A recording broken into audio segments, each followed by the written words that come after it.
Mafia Boss with Fake Marriage Story Part 1.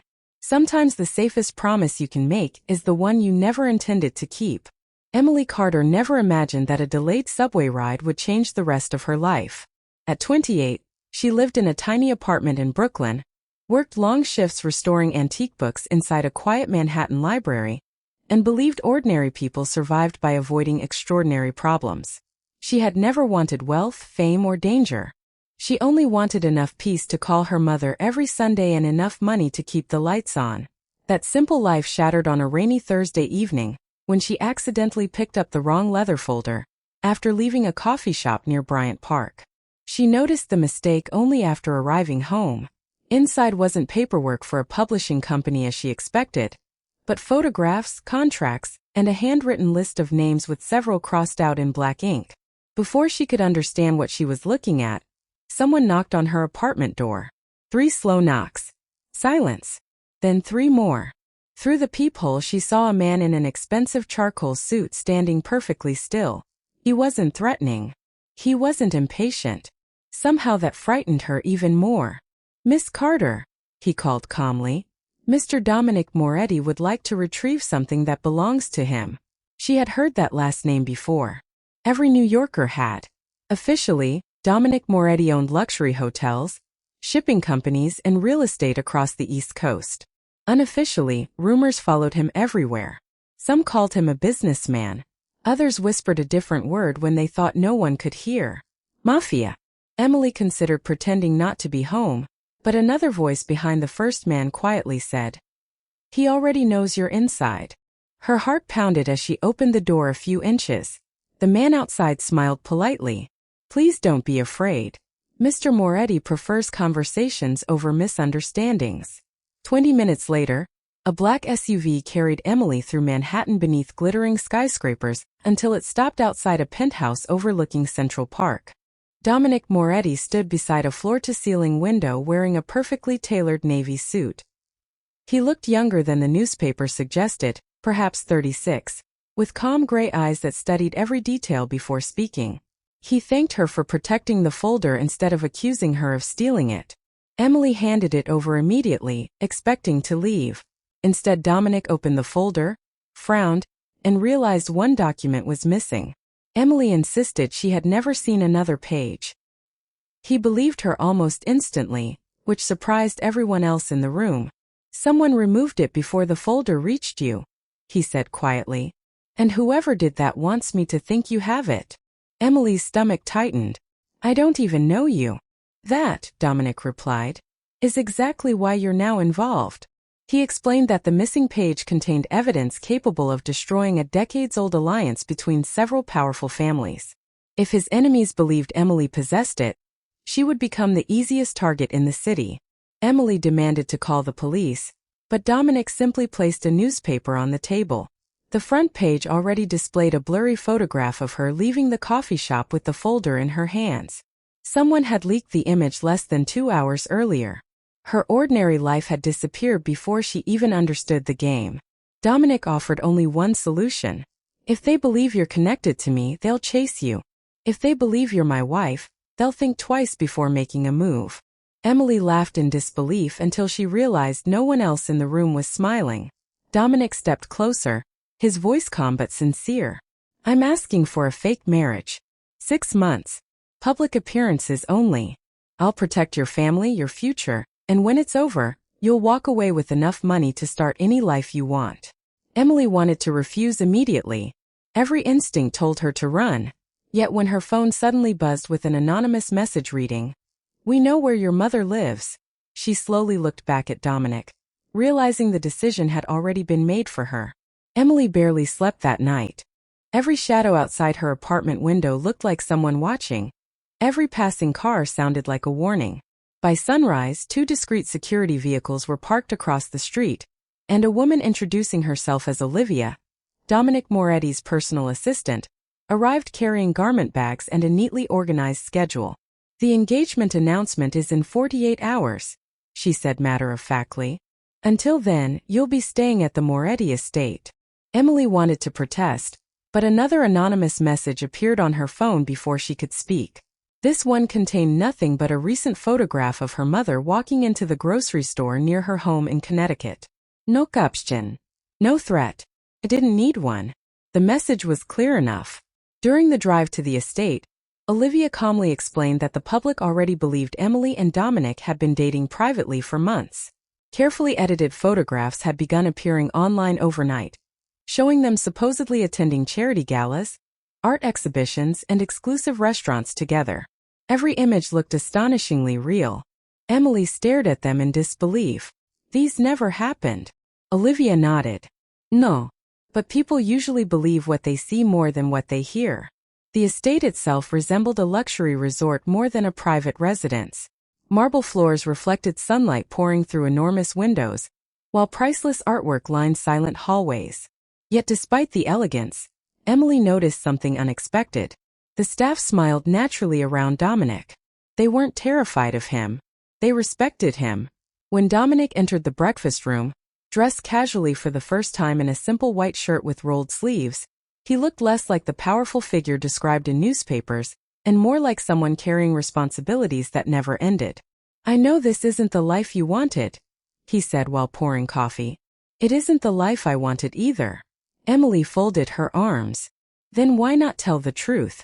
Why invent a relationship? Dominic looked toward the gardens before answering. Because whoever stole that missing document isn't trying to destroy my business. They're trying to force someone close to me into making a mistake. If they think you're important, they'll reveal themselves sooner. So I'm bait. No, Dominic replied quietly. You're someone I intend to keep alive. His answer caught her off guard. It wasn't romantic. It wasn't manipulative. It sounded like a promise he expected himself to keep. Over the next several days, Emily learned how exhausting pretending could be. Stylists selected her clothes. Publicists coached her smile. She memorized imaginary vacation stories, favorite restaurants they had supposedly visited, and anniversary dates that had never existed. Every interview became a performance. Every camera flash reminded her that millions of strangers now believed she was engaged to one of America's most mysterious billionaires. Surprisingly, Dominic never crossed personal boundaries. He always knocked before entering a room. He insisted she continue working remotely for the library if she wished. He even arranged for her mother to receive an anonymous scholarship grant that quietly erased years of medical debt, without revealing its source. Emily began questioning everything she thought she knew about him. Late one evening, unable to sleep again, she wandered into the estate's enormous library. Dominic was already there, reading alone beneath a green banker lamp. Couldn't sleep? He asked without looking up. Too many fake memories to remember, Emily answered. For the first time he laughed softly. It was a genuine laugh, brief but real. They spent the next hour discussing old novels instead of business, danger, or the fake marriage. Emily discovered Dominic had studied literature before taking over the family empire after his father's sudden death. She realized there was a version of him the public had never seen. Just as she started believing perhaps the rumors about him had been exaggerated, the silence shattered when every security alarm inside the mansion activated simultaneously. Red lights flashed across the ceiling as guards rushed through the corridors. Olivia entered the library, her usually calm expression replaced with unmistakable concern. "Sir," she said, holding out a sealed envelope that had somehow appeared inside the estate without anyone seeing who delivered it. Dominic opened it carefully. Inside lay the missing page from the stolen folder, and beneath it was a handwritten note that made the color drain from his face. "Congratulations on your engagement," it read. "Now ask your future wife why her late father signed this document 15 years ago." Every answer Emily searched for only created another question. She stared at the yellow document in Dominic's hands, unable to understand why her father's signature appeared at the bottom beside names connected to one of the country's most powerful criminal families. Her father, Daniel Carter, had spent his entire life as a high school history teacher in Hartford. He collected old maps, repaired antique clocks on weekends, and insisted that honesty mattered more than success. He had died in a car accident 15 years earlier. Nothing about his life matched the document lying on the library table. "This has to be a mistake," Emily whispered. Dominic studied her expression carefully before folding the page and placing it back inside the envelope. I believe you. You believe me? She asked, surprised. Everyone else in your position would assume I'm lying. Dominic shook his head. People can fake words. They rarely fake confusion. Olivia interrupted quietly. The signature has already been verified. Whoever sent this wanted us to see it tonight. Emily felt the room spinning. Then tell me what the document actually is. Dominic hesitated before answering. 15 years ago, several influential families created a confidential financial agreement.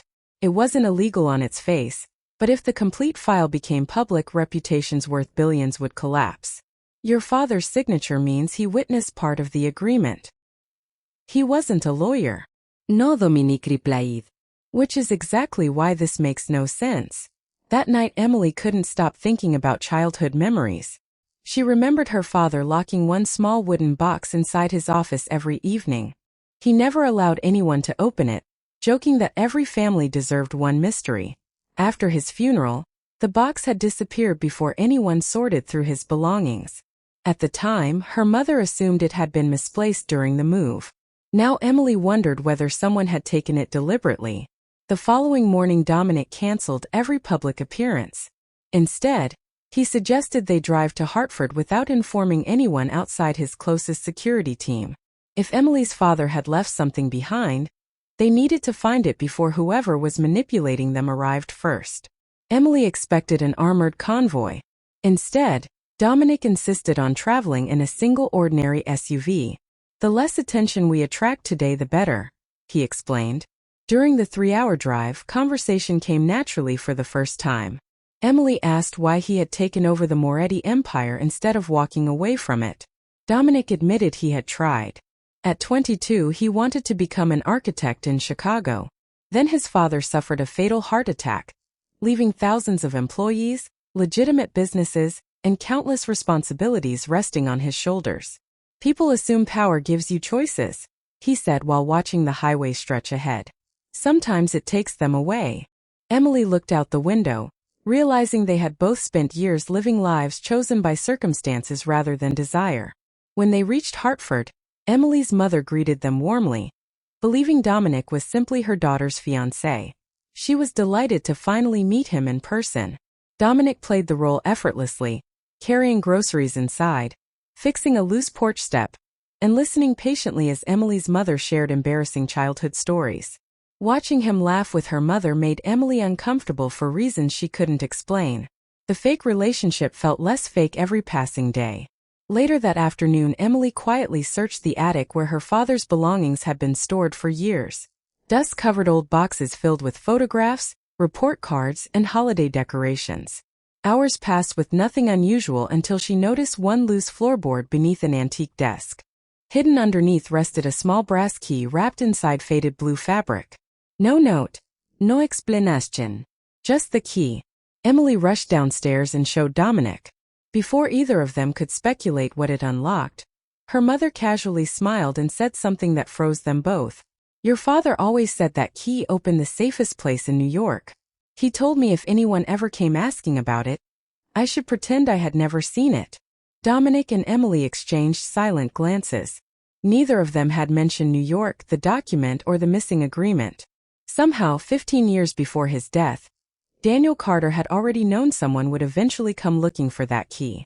Emily's mother couldn't understand why the room had suddenly fallen silent. She simply smiled, believing she had shared an old family story that everyone already knew. Emily forced a nervous smile in return while Dominic calmly changed the subject, asking about her father's favorite hobbies and the years before Emily was born. Every casual answer seemed insignificant on the surface, yet Dominic remembered each detail with remarkable precision. Once they left the house and returned to the SUV, he finally spoke. Your father wasn't hiding from criminals, he said quietly. He was protecting something valuable enough that he expected strangers to come looking years after he was gone. Emily tightened her grip around the brass key. Then why didn't he tell us? Dominic looked toward the quiet neighborhood. Because the safest secret is the one your family doesn't know exists. Instead of driving back to New York immediately, Dominic made one unexpected stop at a small historical bank in downtown Hartford that had operated for over a century. He asked to meet the elderly branch manager, a man named Harold Benson, whose family had owned the bank for generations. When Harold saw the brass key, the color slowly drained from his face. "I haven't seen one of these in over 15 years, he murmured. Emily stepped forward. "You recognize it?" Harold nodded slowly. "Your father came here only once. He rented a private deposit vault under strict confidentiality. He instructed us that if anyone presented this key before a certain date, we were to refuse access." Emily's heart skipped a beat. "And that date?" Harold checked an old leather ledger before looking back at her with visible surprise. "Yesterday." Neither Emily nor Dominic spoke for several seconds. It was impossible to ignore the coincidence. Somehow Daniel Carter had predicted the exact week someone would return for the key 15 years into the future. Harold escorted them downstairs through a narrow hallway lined with steel vault doors. After entering 2 security codes and turning an enormous brass wheel, he opened a small compartment marked only with a number. Inside rested a single wooden box no larger than a shoebox. Emily immediately recognized it. It was the same mysterious box her father had locked every evening inside his study. Her hands trembled as she lifted the lid. There was no money, no jewelry, no legal contracts. Instead she found an old cassette recorder, 3 cassette tapes labeled 1, 2, and 3, several faded photographs, and one sealed envelope with her name written across the front in her father's unmistakable handwriting. Tears filled her eyes before she even opened it. The letter began simply, "Dear Emily, if you're reading this, then everything happened exactly as I feared." Dominic quietly stepped back, giving her space while she continued reading. Her father's words explained that years earlier he had accidentally witnessed a private meeting between influential business leaders, after accepting what he believed was an ordinary historical consulting job. During that meeting he discovered evidence that one respected public figure had secretly manipulated several powerful families into fighting one another for personal gain. Fearing innocent people would eventually suffer, Daniel secretly copied crucial evidence before hiding it. He trusted no government office, no corporation, and no powerful family because he believed the conspiracy reached farther than anyone realized. The letter ended with one chilling sentence. "Never assume the person protecting you is your enemy, and never assume the person smiling beside you is your friend." Dominic slowly examined the photographs while Emily wiped away her tears. Most showed unfamiliar faces attending elegant charity events over 2 decades earlier. Then one image stopped him cold. It showed a much younger Dominic standing beside his late father at a fundraising gala. Behind them, smiling confidently into the camera, stood Senator Richard Holloway, one of the most respected politicians in America, and a man publicly celebrated for decades as an anti-corruption reformer. Dominic frowned. "This doesn't make sense." Emily looked up. "You know him. Everyone knows him." Dominic turned the photograph over. Written on the back in Daniel Carter's handwriting were only 6 words. "He built the war they blamed." Before either of them could discuss the meaning, Olivia's phone rang upstairs. Her expression changed instantly after answering. She rushed downstairs without saying a word until she reached the vault. "Sir," she said breathlessly, "every national news channel just announced that Senator Holloway has accepted an invitation to attend your engagement celebration tomorrow night." Dominic looked at the photograph one more time before slipping it into his jacket.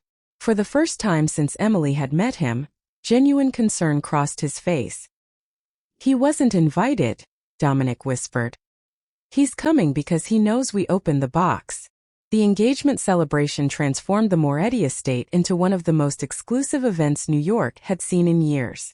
Luxury cars lined the private entrance, reporters crowded behind security barriers, and every major business magazine speculated that Dominic Moretti's surprise engagement marked the beginning of a powerful new chapter for one of America's wealthiest families. No one outside the estate knew the celebration was no longer about a fake romance. It had become a carefully planned test. Dominic believed Senator Richard Holloway wasn't attending to celebrate. He was coming to find out exactly what Emily and Dominic had discovered inside Daniel Carter's hidden box. Hours before the guests arrived, Dominic gathered only 3 people inside his private office: Emily, Olivia, and his longtime attorney Marcus Hale. The cassette tapes rested on the polished oak desk. None of them had been played yet. Marcus recommended sending them immediately to federal investigators. Dominic disagreed. If Holloway truly has influence where Daniel believed he did, we won't know who we can trust until we understand what's recorded here. Emily quietly nodded. Then tonight isn't about protecting ourselves. It's about making him believe we still know less than we actually do. Dominic smiled slightly. Exactly. For the first time since agreeing to the fake marriage, Emily wasn't simply reacting to events. She was helping shape them. That evening she stood beside Dominic at the entrance hall wearing an elegant emerald green gown selected by Olivia. Cameras flashed endlessly as they welcomed governors, CEOs, philanthropists, and celebrities. Their performance as a happy couple looked effortless now. Dominic gently squeezed Emily's hand whenever photographers approached, while Emily naturally smiled at him with a warmth that no longer felt completely rehearsed. Even Olivia noticed the difference but wisely chose not to mention it. Then, precisely at 8 o'clock, Senator Richard Holloway arrived. He appeared exactly as television audiences knew him. Silver-haired, confident, approachable, wearing an impeccable navy tuxedo and the practiced smile of someone who had spent decades earning public trust. As he reached Dominic, he warmly extended his hand. "Congratulations, Dominic. Your father would have been proud." Dominic returned the handshake politely. "Thank you for coming, Senator." Holloway turned toward Emily with kind eyes. "Miss Carter, your father was a remarkable man. I'm sorry he isn't here to see this happy day." Emily's pulse quickened. She had never mentioned her father's name publicly. Neither had Dominic. Yet Holloway spoke it naturally, as though he had expected her to notice. She forced herself to remain calm. "Did you know him?" she asked. Holloway's smile never faded. "Only briefly. Long ago." Before Emily could ask another question, another guest interrupted the conversation. Holloway excused himself gracefully and disappeared into the crowd. Dominic leaned toward Emily without moving his lips. "He wanted you to know he recognized your father." Emily whispered back. "Why?" "Because he's reminding us that he's always been one step ahead." Throughout the evening, Dominic subtly watched Holloway's movements. The senator barely touched his dinner. Instead, he wandered through the estate studying artwork, speaking with staff, and occasionally disappearing from the ballroom entirely. Shortly after 9 o'clock, Olivia quietly approached Dominic.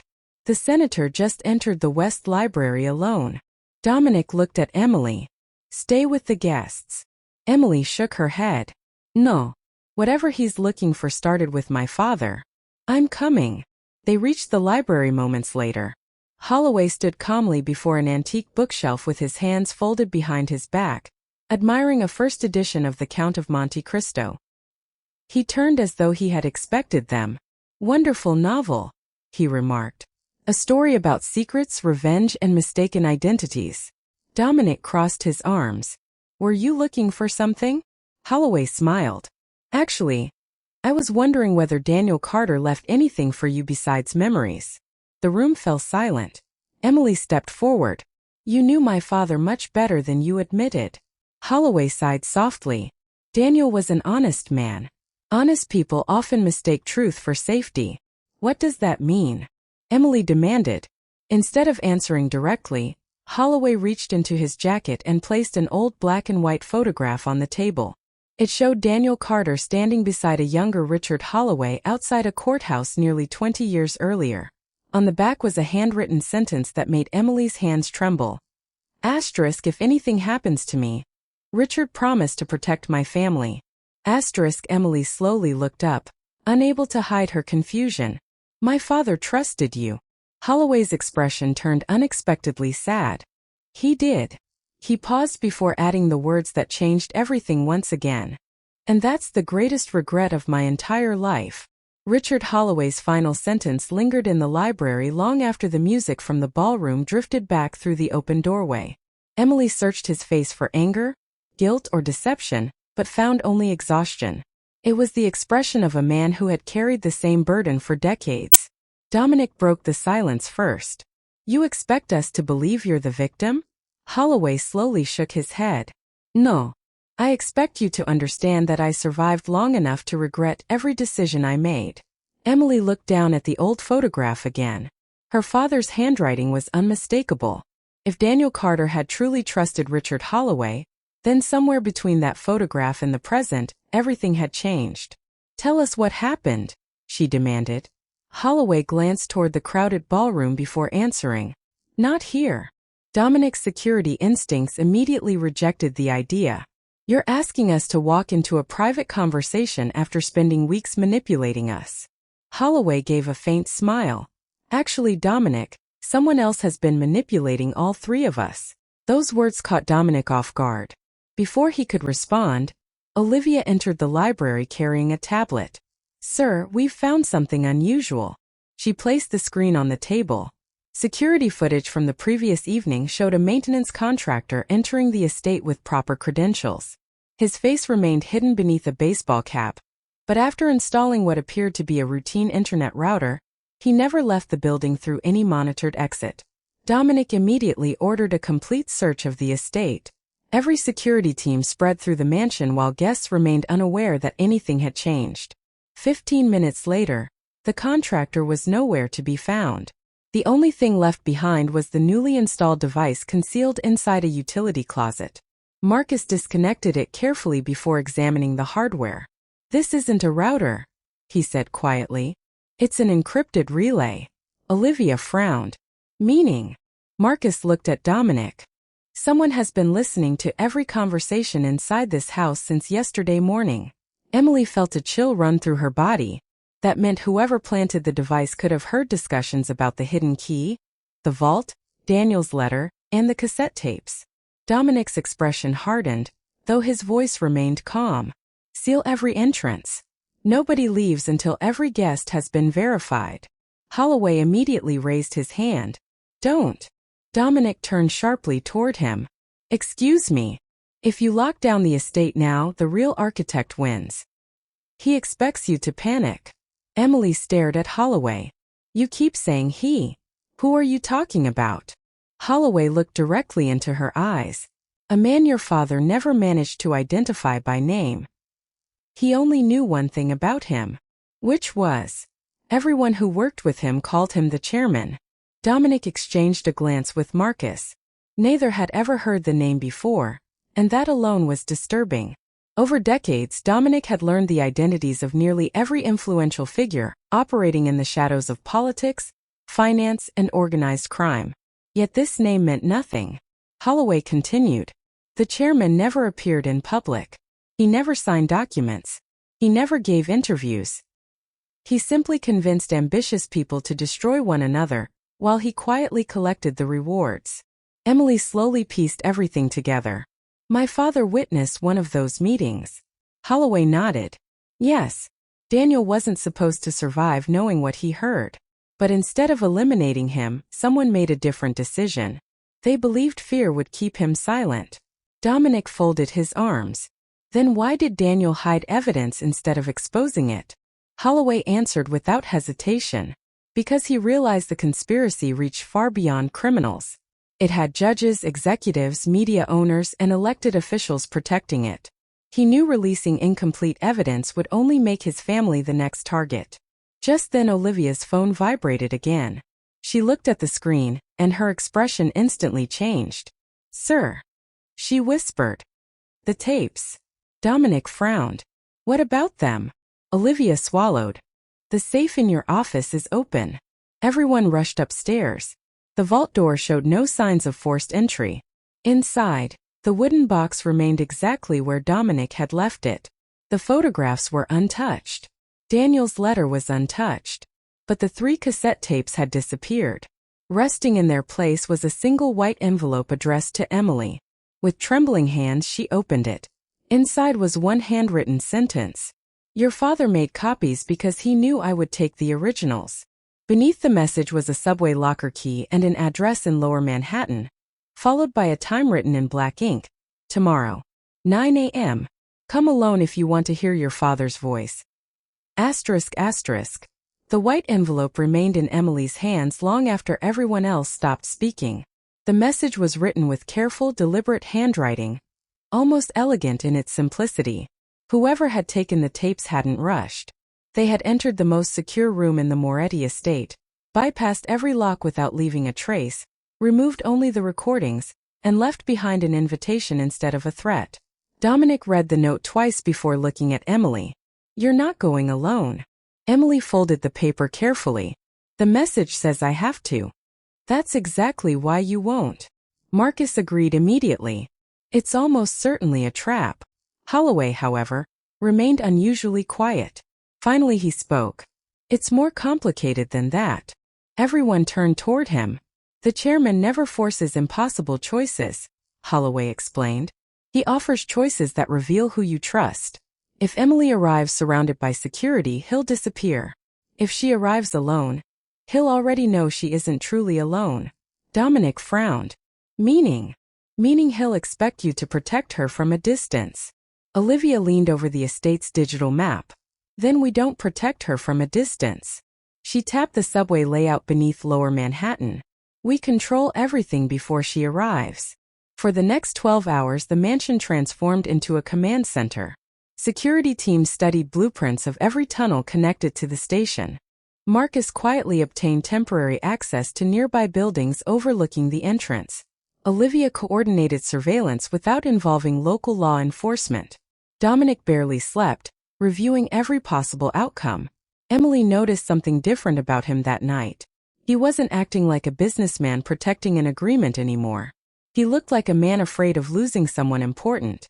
Shortly before dawn, she found him standing alone on the terrace overlooking Central Park. Neither of them spoke at first. The city lights shimmered beneath the early morning fog. Finally, Emily broke the silence. "You could still walk away." Dominic smiled faintly without looking at her. "Could I?" "The fake marriage ends. You hand everything over to investigators. Your problem disappears." Dominic turned toward her. "You still think this is about the fake marriage?" Emily hesitated. "Isn't it?" He shook his head. "It stopped being fake the day I realized I was more worried about you than about whatever Daniel Carter left behind." Emily felt her heartbeat quicken. Neither of them mentioned love. Neither needed to. The silence between them suddenly carried more meaning than words ever could. At exactly 8:55 a.m., Emily entered the nearly empty subway station carrying only a small shoulder bag. Dominic had reluctantly agreed to stay out of sight, although dozens of trusted people quietly monitored every entrance from locations invisible to ordinary commuters. Emily walked to the row of storage lockers until she found the number matching the key. Her hands trembled as she unlocked the metal door. Inside rested a portable cassette player, a pair of headphones, and a single tape labeled simply Emily. No one appeared. No footsteps echoed through the station. She slowly pressed play. Static filled the headphones before a familiar voice emerged. "Sweetheart, if you're hearing this, then I wasn't able to keep my promise." Emily froze. It was her father's voice. Older, calm, alive within the recording. Tears instantly filled her eyes.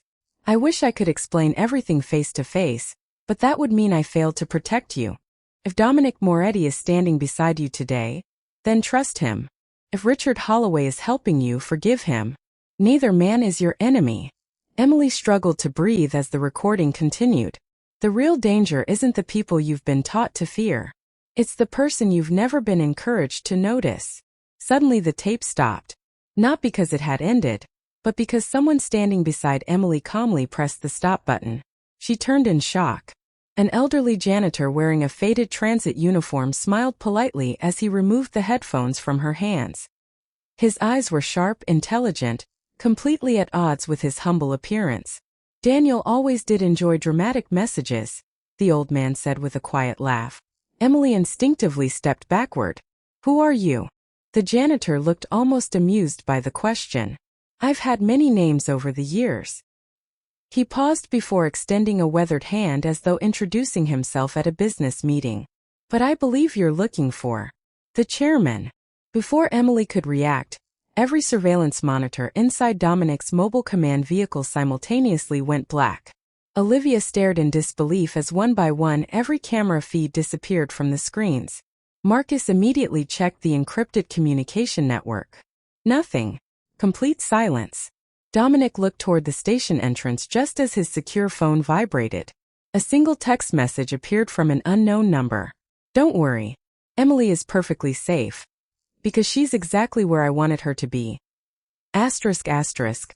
Emily's pulse raced, but something unexpected happened the moment the elderly janitor introduced himself. Instead of fear, she felt curiosity. The man didn't carry the arrogance of someone intoxicated by power.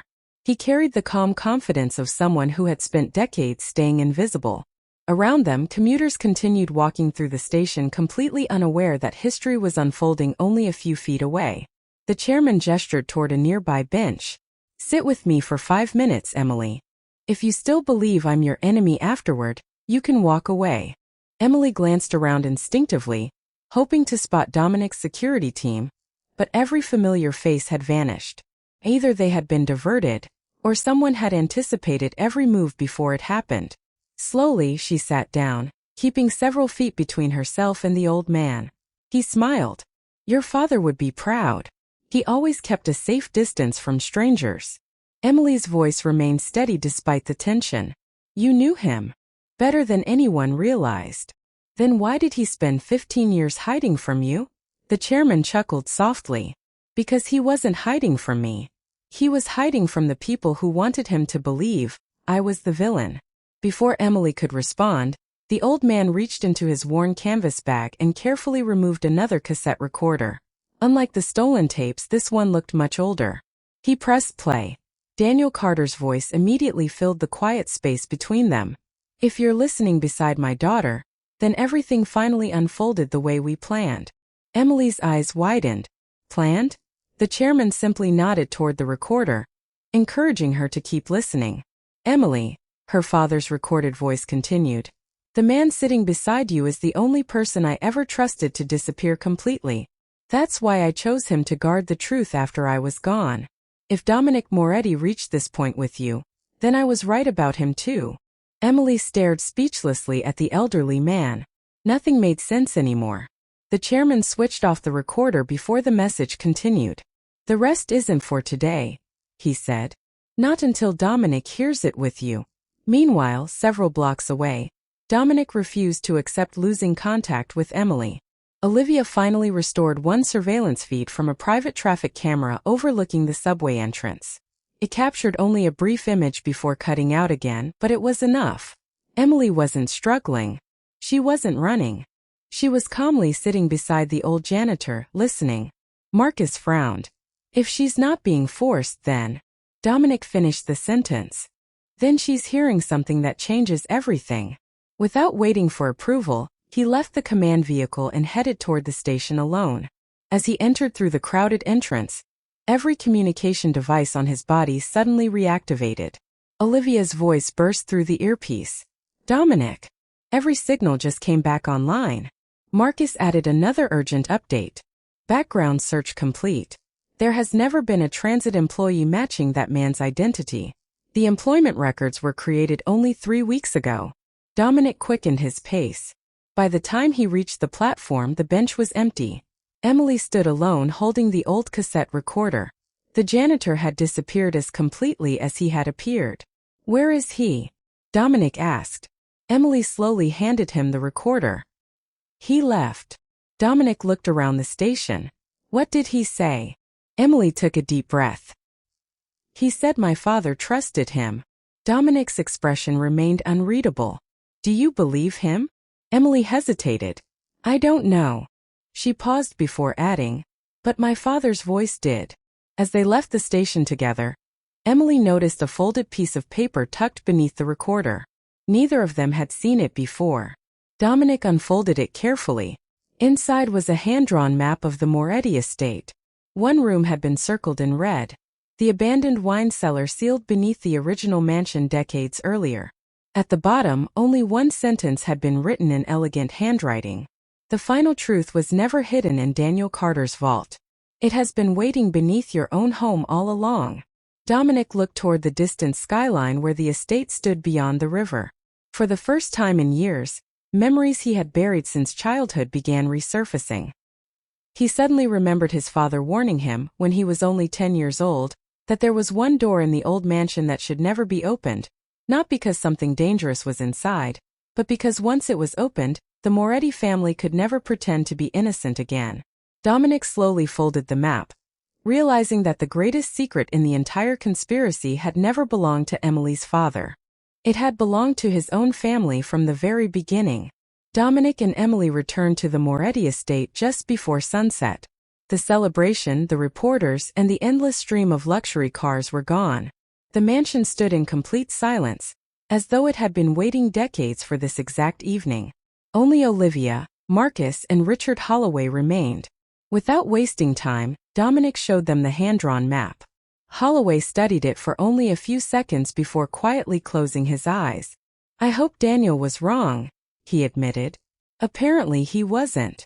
Marcus looked between them. "Can someone finally explain what's happening?" Holloway took a slow breath. Daniel Carter didn't spend 15 years hiding evidence.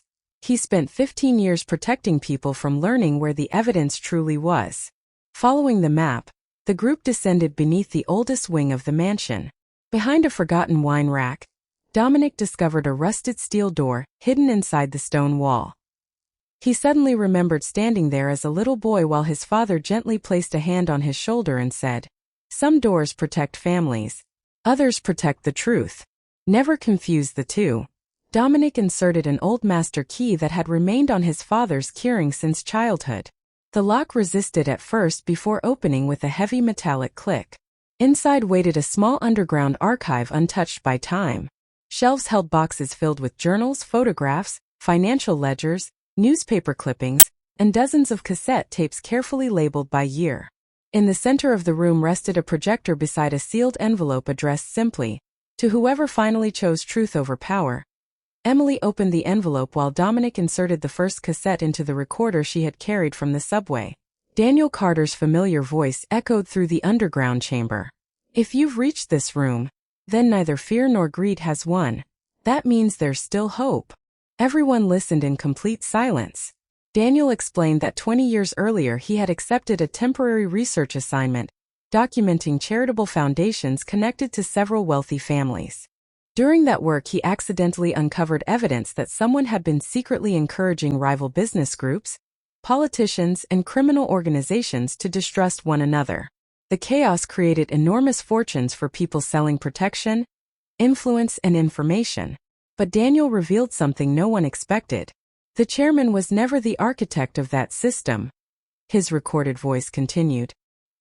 He spent years quietly dismantling it from within because he knew exposing it too early would start a war innocent people would pay for.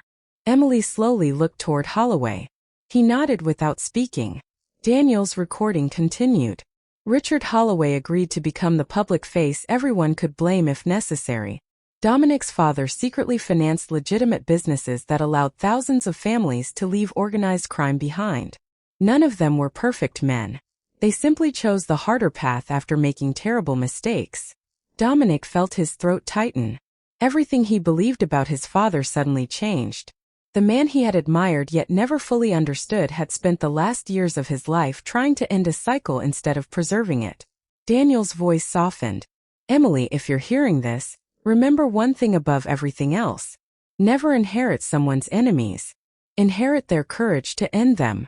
The final tape ended with detailed instructions identifying where copies of every document had been secured with independent legal trustees, journalists, and federal archives.